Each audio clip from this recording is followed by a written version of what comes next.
Gli avevo in Ciavertairi, che era della roccia da San Brigì, e era navigliato, e giocai navigliavo a Fontongio. E che fu che io fai una ricetta che io torno a montare, portava un poblò, in amico. E quel tempo si mangiava dappertutto, perché io non è anche come che portava in amico, mi domandavo come vede Magaudi, e qui perché la ricetta era stata buona.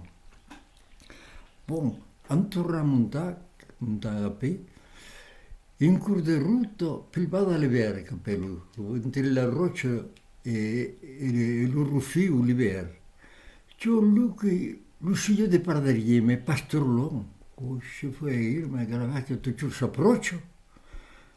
E che gli farei? Mi ciò gli donava un sci di po, un sci di miccio. E se tappa di entrare con cuscini, se lui già massa a crani. Allora, le storie tre long, ma lui aveva fatto il tour.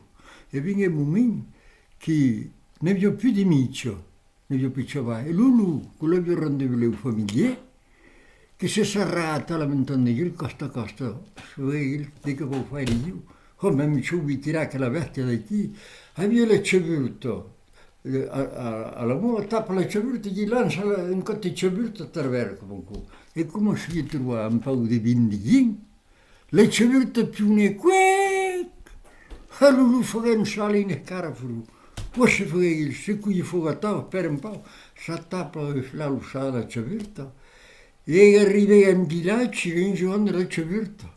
E tutto il mondo diceva, ma io continuo, ma se sapeva che mi arriva, allora lo contai la storia del Lu, che Lulu, aveva Lulu che mi siguiò, era venuto alla mente approccio, che era per lo pedo la cevuta, che io non sa, in conto sa che sapeva pas che ne aveva più, le cevute si trovavano un po' di vinighin, e come le cevute più una, qui io fa pure.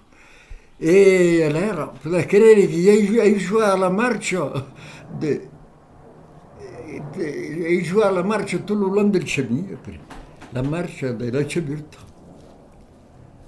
E in chiaro al villaggio, lo stavo di Gestapami, io lo grongio, che si era alla roccia, da mandare alla grongio del Ceburtairi, che lo farà un Così sapevamo, a chilometri. Ah, beh, pelavo il testacolo del Ceburtairi.